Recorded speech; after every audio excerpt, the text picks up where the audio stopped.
Hello everybody and welcome. This is of course Nick Dutch yet again. Great and wonderful, thank you very much for all the replies I've had to the video Demonic Entities and Astral Parasites. I think that this is a subject which obviously requires a bit more going into and a bit more sort of like analysis and thinking things through. There are too many questions with this subject, just like with all the other subjects in the world of the weird. But there do seem to be some kind of similar experiences of things which appear to be, you know, like I know, repeated patterns of thought that suddenly occur out of nowhere and go from nowhere and that sort of thing.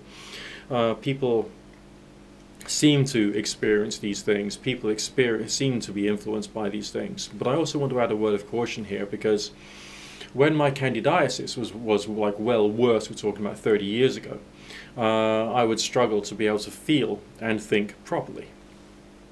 I was periodically more energy sensitive, and that also led to me having a full-blown astral projection at one point, alongside the reading of Muldoon and Carrington's wonderful book, The Projection of the Astral Body.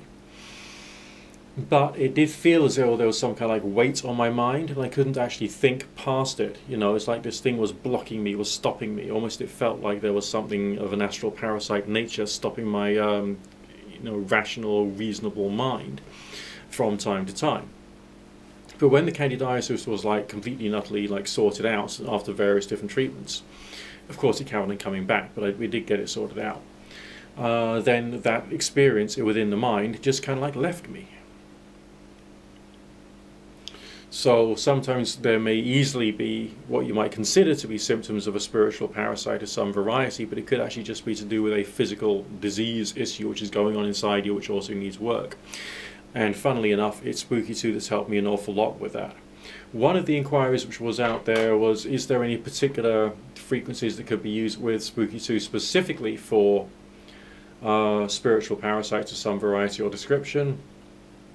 And I would have to say that a good section to look at would be the DH experimental presets, a lot of which is there for matters of the aura, matters of the energy field, matters of releasing negative thoughts and that kind of stuff, which is all very much sort of like energy field driven. So that could be an area to look into if you've got the Spooky 2 Rife frequency therapy system.